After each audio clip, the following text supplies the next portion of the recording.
ಮತಕ್ಷೇತ್ರದಲ್ಲಿ ಹಾಲಿ ಹಾಗೂ ಮಾಜಿ ಶಾಸಕರ ಟಾಕ್ ವಾರ್. ಶಾಸಕ ಜೆ.ಟಿ. ಪಾಟೀಲ್ ಹಾಗೂ ಮಾಜಿ ಸಚಿವರಾಗಿರುವಂತಹ ಮುರುಗೇಶ್ ನಿರಾಣಿ ಅವರ ಮಾತಿನ ಸಮರ.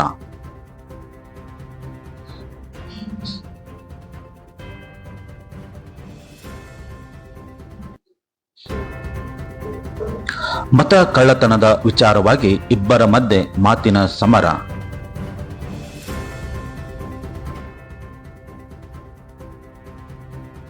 ಎರಡ್ 2004ರ ಚುನಾವಣೆಗೆ ಸೋಲಿಗೆ ನಕಲಿ ಮತದಾನವೇ ಕಾರಣ ಎಂದು ಜೆ.ಟಿ. ಪಾಟೀಲ್ ಆರೋಪ.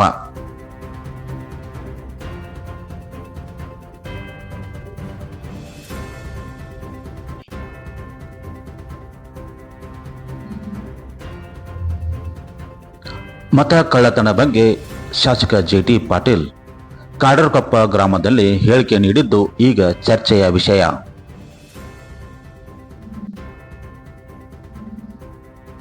ಬಿಳಗಿ ಮತಕ್ಷೇತ್ರದಲ್ಲಿ 35,400 ಮತಗಳು ನಕಲಿ ಇರುವ ಬಗ್ಗೆ ಮಾಹಿತಿ ಇದೆ ಎಂದು ಆರೋಪಿಸಿರುವಂತಹ ಜೆ.ಟಿ. ಪಾಟೀಲ್. ಶಾಸಕ ಜೆ.ಟಿ. ಪಾಟೀಲ್ ಹೇಳಿಕೆಗೆ ಮಾಜಿ ಸಚಿವರಾದಂಥ ಮುರುಗೇಶ್ ನಿರಾಣಿ ತಿರುಗೇಟು. ಪತ್ರಿಕಾ ಭವನದಲ್ಲಿ ಮಾಧ್ಯಮ ಗೋಷ್ಠಿ ನಡೆಸಿ ಶಾಸಕ ಜೆ.ಟಿ. ಪಾಟೀಲ್ ವಿರುದ್ಧ ತಿರುಗೇಟು. ಚುನಾವಣಾ ವೆಚ್ಚ ಕುರಿತು ಪ್ರಾಮಾಣಿಕ ಸಾಬೀತುಪಡಿಸಲು ಸವಾಲು ಹಾಕಿದ ಮುರುಗೇಶ್ ನಿರಾಣಿ.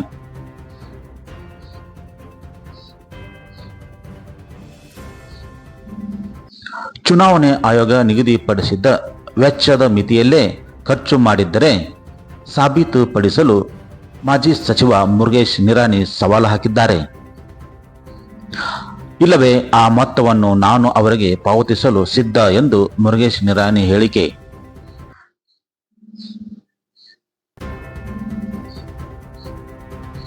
ಪ್ರಾಮಾಣಿಕರಾಗಿದ್ದರೆ ತಮ್ಮ ಶಾಸಕ ಸ್ಥಾನಕ್ಕೆ ರಾಜೀನಾಮೆ ನೀಡಿ ಚುನಾವಣೆ ಎದುರಿಸಲಿ ಎಂದು ಸವಾಲು ಹಾಕಿದ ಮುರುಗೇಶ್ ನಿರಾಣಿ. ಹಾಲಿ ಶಾಸಕರಾದಂಥ ಜೆ.ಟಿ. ಪಾಟೀಲ್ ಅವರಿಗೆ ಮಾಜಿ ಸಚಿವ ಮುರುಗೇಶ್ ನಿರಾಣಿ ಸವಾಲು ಹಾಕಿದ್ದಾರೆ. ಏನಂತ ಮಾತಿನ ಸಮರ ಆಗಿದ್ದೆ. ಯಾರು ಏನು ಹೇಳಿದ್ದಾರೆ ನೋಡಿ.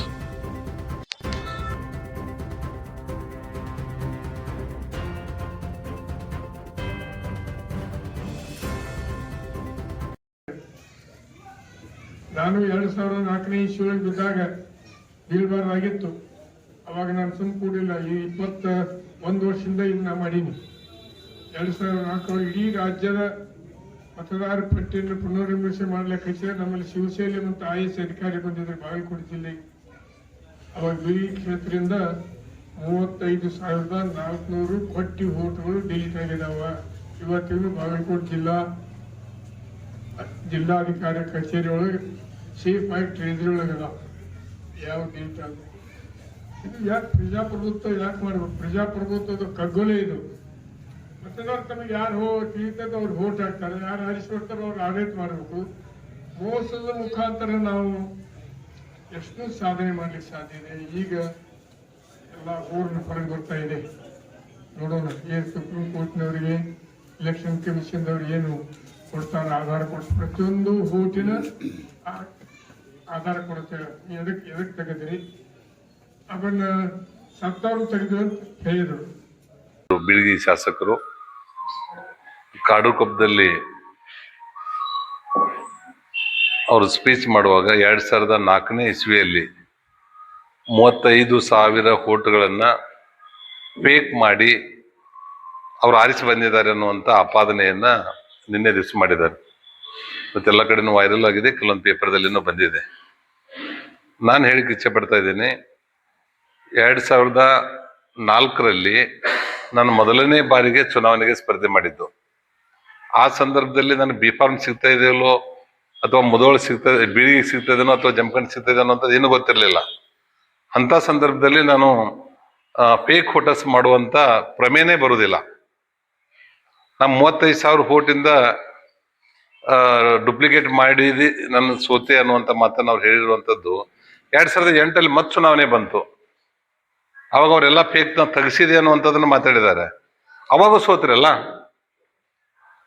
ಆಮೇಲೆ ಈಗ 2019 ಚುನಾವಣೆಯಲ್ಲಿನೂ ಸಹಿತ 2018 ಚುನಾವಣೆಯಲ್ಲಿಯೂ ಸಹಿತ ಅವ್ರು ಸೋತರು. ಎಲ್ಲ ಕಣ್ಣಿಟ್ಟು ಎಲ್ಲ ತರ ಫೇಕ್ ತೆಗಿಸಿ ಎಲ್ಲ ಮಾಡಿದೀವಿ ಅಂತಂದ್ಮೇಲೆ ಆಮೇಲೆ ಯಾಕೆ ಸೋತ್ರಿ ನೀವು? ಅದು ಅಲ್ದೇನೆ ಇವತ್ತು 21 ವರ್ಷ ಆಗಿದೆ 2004 ಚುನಾವಣೆ ಮುಗಿದು. ಇವತ್ತು ಕೇಂದ್ರದಲ್ಲಿ ಬುದ್ಧಿಗೆ ತಲೆಗೆ ಏನು ಸಂಬಂಧ ಇರದೇ ಇರುವಂತ ರಾಹುಲ್ ಗಾಂಧಿ ಇವತ್ತು ಫೇಕ್ ವೋಟರ್ಸ್ ಬಗ್ಗೆ ದೇಶಾದ್ಯಂತ ಮಾಡ್ತಾ ಹೊರಟಿದ್ದಾರೆ. ಕಾಂಗ್ರೆಸ್ನವರು ಯಾವ ರಾಜ್ಯದಲ್ಲಿ ಗೆಲ್ತಾರೆ, ಯಾವ ಕ್ಷೇತ್ರದಲ್ಲಿ ಗೆಲ್ತಾರೆ, ಅವ್ರು ಗೆದ್ದಾಗ ಅಲ್ಲಿ ಚುನಾವಣೆ ಅಧಿಕಾರಿಗಳು ಒಳ್ಳೆಯವರು ಇರ್ತಾರೆ, ಅಲ್ಲಿ EV ಮಷಿನ್ಗಳನ್ನು ಸಹ ಚೆನ್ನಾಗಿ ಕೆಲಸ ಮಾಡಿರ್ತವೆ. ಇವತ್ತು 2023 136 ಸೀಟ್ ಕಾಂಗ್ರೆಸ್ನವ್ರು ಗೆದ್ದಾಗ ಎಲ್ಲರೂ ಚೆನ್ನಾಗಿತ್ತು, ಚುನಾವಣೆ ಅಧಿಕಾರಿಗಳು ಚೆನ್ನಾಗಿದ್ರು, ಅವಾಗ EV ಮಷಿನ್ಗಳು ಚೆನ್ನಾಗಿತ್ತು. ಅದೇ 2024 ಲೋಕಸಭಾ ಚುನಾವಣೆ ಬಂದಾಗ ಅವಾಗ ಅವರು ಫೇಕ್ ಮಾಡುವಂಥದ್ದು ಅನ್ನೋಂಥದ್ದನ್ನು ಆಪಾದನೆ ಮಾಡ್ಲಿಕ್ಕೆ ಪ್ರಾರಂಭ ಮಾಡಿದ್ರು. ಅದೇ ಮಹಾರಾಷ್ಟ್ರದಲ್ಲಿನೂ ಸಹಿತ ಅತಿ ಹೆಚ್ಚು ಅಸೆಂಬ್ಲಿ ಸೀಟ್ ಗೆದ್ದಾಗ EV ಮಷಿನ್ ಸರಿ ಇಲ್ಲ, ಅಲ್ಲಿ ಡೂಪ್ಲಿಕೇಟ್ ಮಾಡಿದಾರೆ ಅನ್ನುವಂಥದ್ದು, ತಾವು ಗೆದ್ದಾಗ ಎಲ್ಲ ಸರಿ ಐತೆ ಅನ್ನುವಂಥದ್ದು ಒಂದು ಆಪಾದನೆ ಮಾಡ್ತಾ ಬಂದಿರುವಂಥದ್ದು ಕಾಂಗ್ರೆಸ್ಸಿನ ಜಾನಮಾಯ. ನಾನು ಕೊಟ್ಟರೆ ಕೆಲಸ ಮಾಡ್ಬೇಕು, ನಾನೇನು ಮುಂದಿನ ಸಲ ನಿಲ್ಲೋದಲ್ಲ ಅನ್ನುವಂತ ಮಾತಾಡ್ತಾರೆ.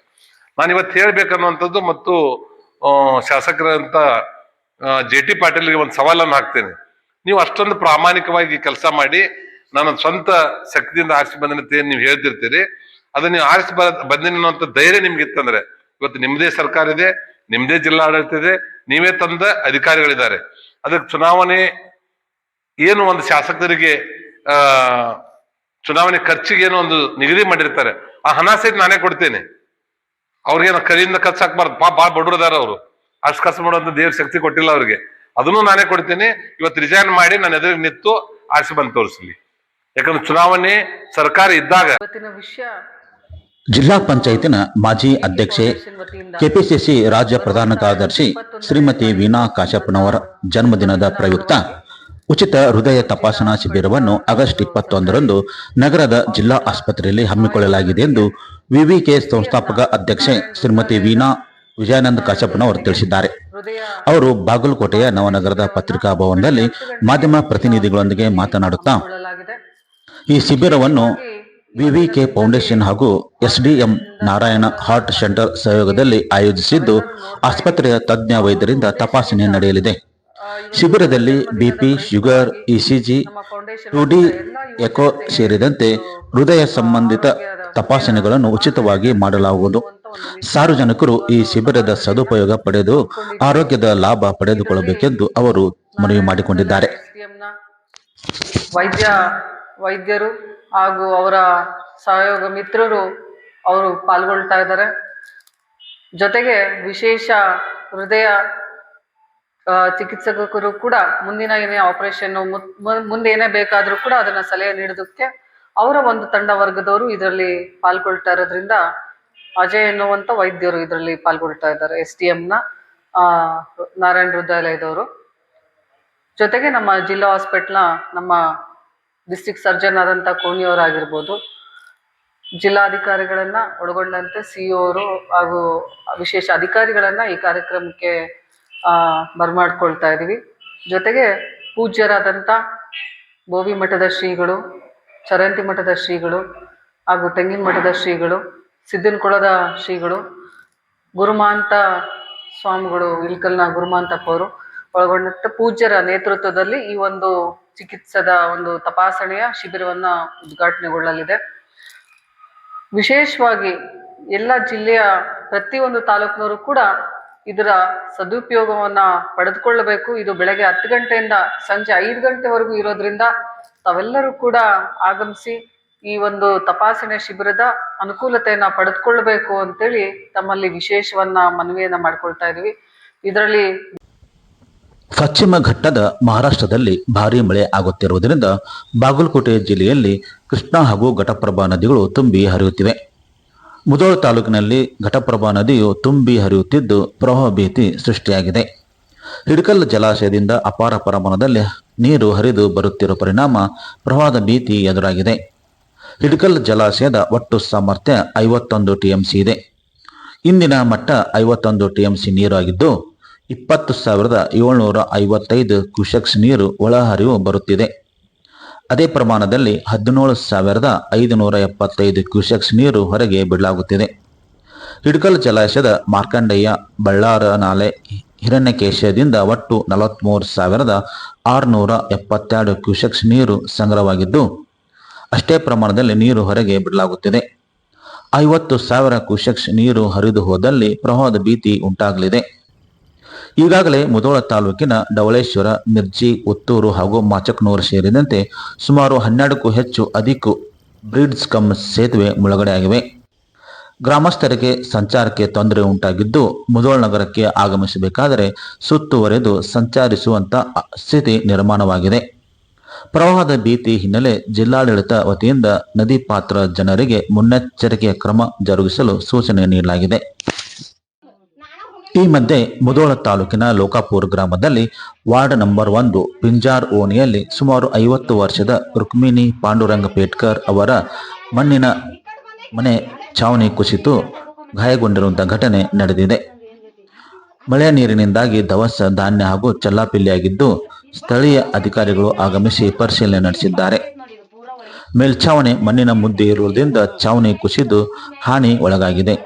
ಈ ಬಗ್ಗೆ ಪರಿಹಾರಧನ ನೀಡಬೇಕೆಂದು ಕುಟುಂಬಸ್ಥರು ಮನವಿ ಮಾಡಿಕೊಂಡಿದ್ದಾರೆ.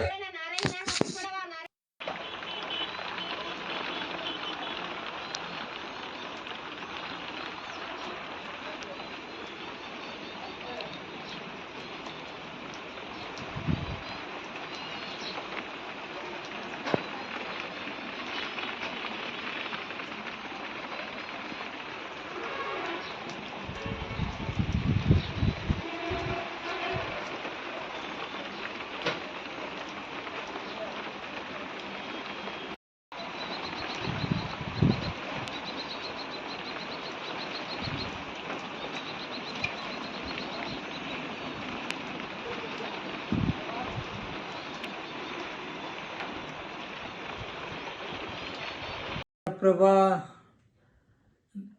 ನದಿ ಹಾಗೂ ಕೃಷ್ಣ ಎರಡು ನದಿಗಳ ಪ್ರವಾಹ ಹೆಚ್ಚಿನ ಮಟ್ಟದಲ್ಲಿ ಬರ್ತಾ ಇದೆ. ಅದರ ಜೊತೆಗೆ ಮಲಪ್ರಭಾನೂ ಪ್ರವಾಹ ಬರ್ತಾ ಇದೆ. ಅಷ್ಟೊಂದೇನೂ ಅಪಾಯಕಾರಿ ರೀತಿಯಲ್ಲಿ ಮಲಪ್ರಭಾ ಇಲ್ಲ. ಘಟಪ್ರಭಾ ನದಿಗೆ 53 ಕ್ಯೂಸೆಕ್ಸ್ ನೀರಿಗಿಂತಲೂ 53,000 ಕ್ಯೂಸೆಕ್ಸ್ ನೀರಿಗಿಂತ ಹೆಚ್ಚಿನ ನೀರು ಬರುವುದರಿಂದ ಘಟಪ್ರಭಾ ನದಿ ದಂಡೆಯಲ್ಲಿರ್ತಕ್ಕಂತಹ ಮಿರ್ಚಿ, ಮಳಲಿ, ಚೆನ್ನಾಳ್, ನಂದಗಾಂವ್ ಹೀಗೆ ಎಲ್ಲ ನದಿಯ ಪಾತ್ರದಲ್ಲಿರ್ತಕ್ಕಂಥ ದಂಡೆಯಲ್ಲಿರ್ತಕ್ಕಂಥ ಜನರಲ್ಲಿ ನಾನು ವಿನಂತಿ ಮಾಡ್ಕೊಳ್ತಾ ಇದ್ದೀನಿ, ದಯಮಾಡಿ ಜಾನುವಾರುಗಳನ್ನು ತಾವು ನದಿ ದಂಡೆಯಿಂದ ಮೇಲ್ಭಾಗಕ್ಕೆ ತಾವು ತರಬೇಕು. ಅಧಿಕಾರಿಗಳ ಜೊತೆ ತಾವು ಸಹಕಾರ ಮಾಡಬೇಕಂತ ತಮ್ಮಲ್ಲಿ ನಾನು ವಿನಂತಿ ಮಾಡ್ಕೊಳ್ತಾ ಇದ್ದೀನಿ. ಯಾವುದೇ ರೀತಿಯಲ್ಲಿ ಪ್ರವಾಹ ಹೆಚ್ಚಾದಾಗ ಸಂಕಷ್ಟಕ್ಕೀಡಾಗದೆ ಇವತ್ತಿನ ಸ್ಥಿತಿಗತಿಯನ್ನು ಅರಿತುಕೊಂಡು ತಾವು ಹೆಚ್ಚಿನ ರೀತಿಯಲ್ಲಿ ಏನು ಸಹಾಯ ಸಹಕಾರ ಸರ್ಕಾರದಿಂದ ಬೇಕು ನಾವು ಕೊಡ್ಲಿಕ್ಕೆ ತಯಾರಿದ್ದೇವೆ. ನಮ್ಮ ಅಧಿಕಾರಿಗಳು, ಜಿಲ್ಲಾಧಿಕಾರಿಗಳು, ಅಸಿಸ್ಟೆಂಟ್ ಕಮಿಷನರ್, ತಾಲೂಕಿನ ತಹಶೀಲ್ದಾರ್ ಎಲ್ಲರೂ ತಮಗೆ ಸಹಕರಿಸ್ತಾರೆ. ನಾನು ಮತ್ತೊಮ್ಮೆ ವಿನಂತಿ ಮಾಡ್ಕೊಳ್ತಾ ಇದ್ದೀನಿ, ಕೃಷ್ಣ, ಘಟಪ್ರಭಾ, ಮಲಪ್ರಭಾ ದಂಡೆಯಲ್ಲಿರ್ತಕ್ಕಂಥ ಎಲ್ಲ ರೈತ ಬಾಂಧವರಿಗೆ, ನನ್ನೆಲ್ಲ ಆ ದಡದಲ್ಲಿರ್ತಕ್ಕಂಥ ಎಲ್ಲ ಜನರಿಗೆ ನಾನು ಮತ್ತೊಮ್ಮೆ ವಿನಂತಿ ಮಾಡ್ಕೊಳ್ತಿದ್ದೀನಿ, ತಾವು ದಯಮಾಡಿ ನದಿ ದಂಡೆಯಲ್ಲಿ ಇರಲಾರ್ದೆ ಮೇಲ್ಭಾಗದಲ್ಲಿರ್ತಕ್ಕಂಥ ಏನು ಶಾಲೆ ಕಾಲೇಜುಗಳಿದ್ದಾವೆ ಅಲ್ಲಿ ತಾವು ತಂಗಬೇಕು. ಹಾಗೆ ಅಂತಕ್ಕಂಥ ವಿನಯಪೂರ್ವಕ ವಿನಂತಿ. ನಾಳೆ ಗಂಜಿ ಕೇಂದ್ರಗಳನ್ನು ಪ್ರಾರಂಭ ಮಾಡಲಿಕ್ಕೆ ಸೂಚನೆ ಕೊಟ್ಟಿದ್ದೇನೆ. ತಾವು ಸಹಕಾರ ಮಾಡಬೇಕಂತ ತಮ್ಮಲ್ಲಿ ಮತ್ತೊಮ್ಮೆ ನಾನು ವಿನಂತಿ ಮಾಡ್ಕೊಳ್ತೀನಿ. ಈ ಪ್ರವಾಹವನ್ನು ಎದುರಿಸಲಿಕ್ಕೆ ತಾವು ಸನ್ನದ್ಧರಾಗಬೇಕು. ತಾವು ಆ ನದಿ ಪಾತ್ರದಿಂದ ಹೊರಗಡೆ ಬರಬೇಕು. ಹಾಗಂತೇಳಿ ತಮ್ಮಲ್ಲಿ ವಿನಂತಿ ಮಾಡ್ಕೊಳ್ತೇನೆ. ಸರಗಳತನ ಮಾಡುತ್ತಿದ್ದ ಇಬ್ಬರ ಆರೋಪಿಗಳನ್ನು ಪೊಲೀಸರು ಬಂಧಿಸಿದ್ದಾರೆ. ಬೆಳಗಿನ ಜಾವ ಮನೆ ಹತ್ತಿರ ರಂಗೋಲಿ ಹಾಗೂ ಕಸ ಗುಡಿಸುತ್ತಿರುವ ಮಹಿಳೆಯರನ್ನು ಟಾರ್ಗೆಟ್ ಮಾಡುತ್ತಿದ್ದ ಆರೋಪಿಗಳನ್ನು ಬಾಗಲಕೋಟೆ ನಗರದ ಪೊಲೀಸರು ಕಾರ್ಯಾಚರಣೆ ನಡೆಸಿ ಬಂಧಿಸುವಲ್ಲಿ ಯಶಸ್ವಿಯಾಗಿದ್ದಾರೆ. ಆಗಸ್ಟ್ 15ರಂದು ಬಾಗಲಕೋಟೆಯ ನವನಗರದ ಮಹಿಳೆಯರ ಚಿನ್ನದ ಸರ ಕಿತ್ತುಕೊಂಡು ಹೋಗಿದ್ದರು. ಆರೋಪಿಗಳನ್ನು ಹಿಡಿಯಲು ಎಸ್ಪಿ ಸಿದ್ಧಾರ್ಥ್ ಗೋಯಲ್ ಅವರು ವಿಶೇಷ ತಂಡ ರಚನೆ ಮಾಡಿದ್ದರು. ಈ ಹಿನ್ನೆಲೆಯಲ್ಲಿ ಇಬ್ಬರ ಆರೋಪಿಗಳನ್ನು ಪೊಲೀಸರು ಬಂಧಿಸುವಲ್ಲಿ ಯಶಸ್ವಿಯಾಗಿದ್ದಾರೆ. ಮುಧೋಳ ತಾಲೂಕಿನ ಜುನ್ನೂರು ಗ್ರಾಮದ ಹೊಳಬಸಯ್ಯ ಸಂಗಯ್ಯ ಬೆಳಗಿ 30 ವರ್ಷದ ಯುವಕ, ಇನ್ನೋರ್ವ ಆರೋಪಿ ಬದ್ನೂರು ಗ್ರಾಮದ ಸಚಿನ್ ಹನುಮಂತ ಬಡಿಗೇರ್ 19 ವರ್ಷದ ಯುವಕ.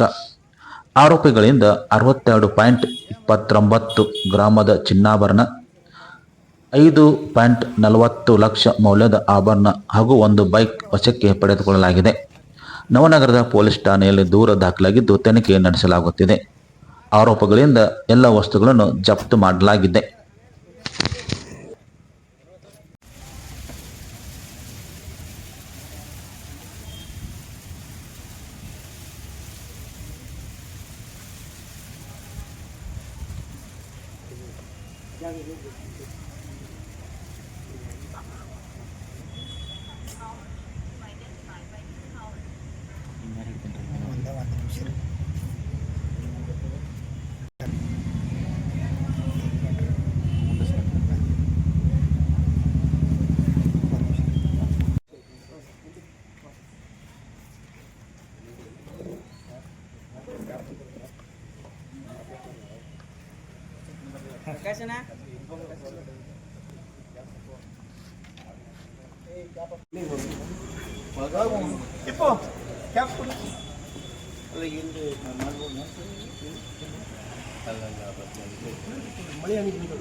ಚಿತ್ರನಟ ಸಾಹಸ ಸಿಂಹ ದಿವಂಗತ ಡಾಕ್ಟರ್ ವಿಷ್ಣುವರ್ಧನ್ ಅವರ ಬೆಂಗಳೂರಿನಲ್ಲಿರುವಂತಹ ಪುಣ್ಯಭೂಮಿಯನ್ನು ನೆಲಸಮ ಮಾಡಿರುವುದನ್ನು ಖಂಡಿಸಿ ಬಾಗಲಕೋಟೆಯ ನಗರದಲ್ಲಿ ಡಾಕ್ಟರ್ ವಿಷ್ಣು ಸೇನಾ ಸಮಿತಿ ವತಿಯಿಂದ ಪ್ರತಿಭಟನೆ ನಡೆಸಲಾಯಿತು. ನವನಗರದ ಜಿಲ್ಲಾಡಳಿತ ಭವನ ಎದುರು ಆಗಮಿಸಿದ ಪ್ರತಿಭಟನಾಕಾರರು ಸರ್ಕಾರದ ವಿರುದ್ಧ ಘೋಷಣೆ ಹಾಕಿ ಆಕ್ರೋಶ ವ್ಯಕ್ತಪಡಿಸಿದರು.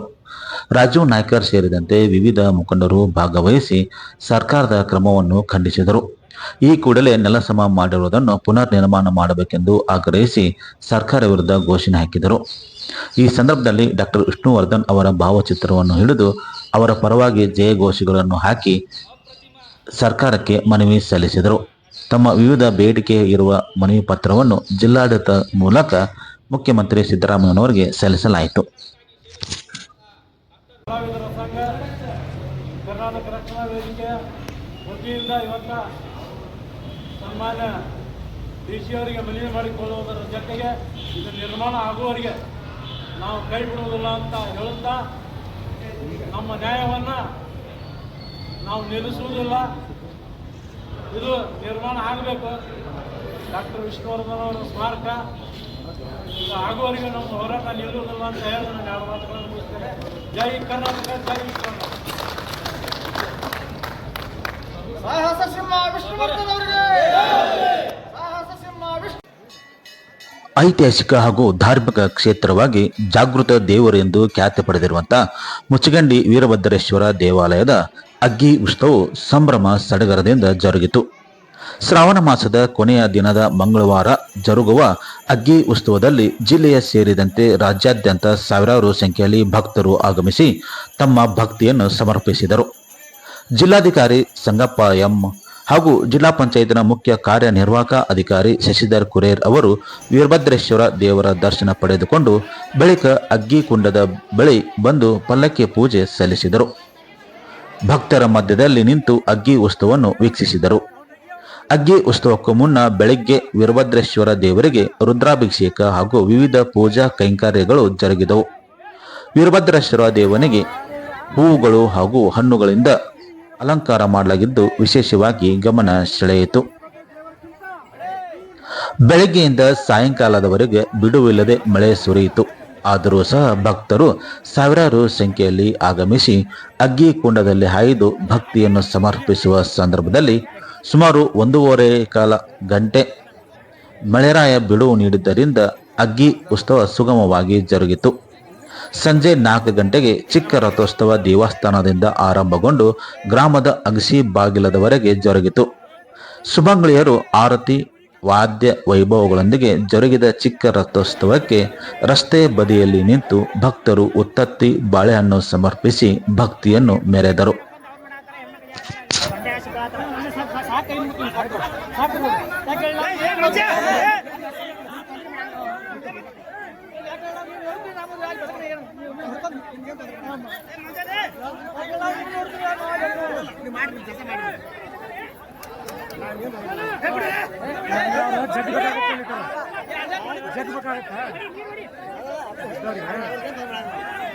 ಅವ್ರ ಮೇನ್